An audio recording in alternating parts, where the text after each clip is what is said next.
Did you think of vacuum as nothing, or as a force sucking away air and other gases? These are amongst the 5 misconceptions we're going to fix today, and the last one might even save your life one day.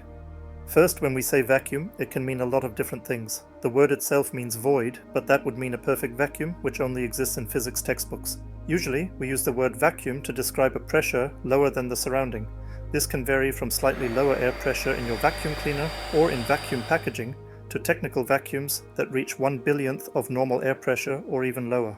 And outer space? That's still some orders of magnitude below. Which brings us to another misconception. Space isn't empty.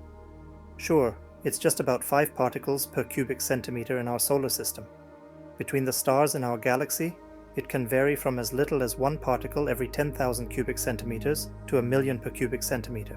Sounds pretty crowded, but this is still practically nothing in relation to the roughly 27 billion particles per cubic centimeter that we regularly breathe. Speaking of relation, vacuum is relative.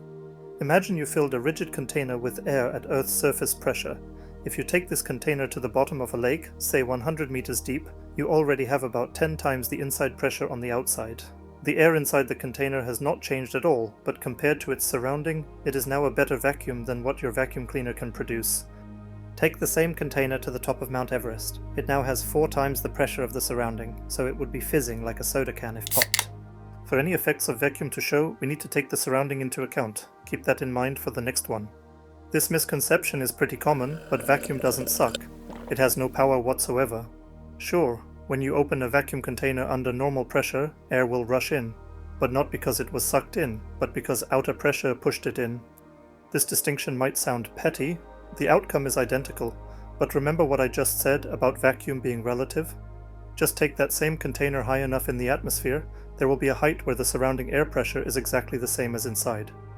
This is still the same container with the same internal pressure, but when opened, nothing would happen at all. No force on either side, no rushing. Take it higher, and air would rush out instead. That's also the reason why Earth's atmosphere doesn't get sucked into space. There simply is no force sucking. Gravity is the main force acting here, pulling air molecules towards Earth. Therefore, the atmosphere gradually gets thicker towards the surface.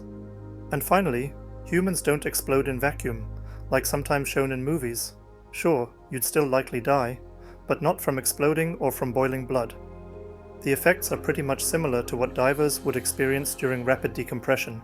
Studies show you could likely survive in outer space for about 90 seconds, even without irreversible damage. But for that to happen, you would need to do something rather counterintuitive. Breathe out before you open that airlock. If you hold your breath, like most people would intuitively do, the pressure difference would rupture your lungs instantly. That's 5 vacuum misconceptions cleared up. And speaking of vacuum, it seems the buttons for like and subscribe are in urgent need of more pressure.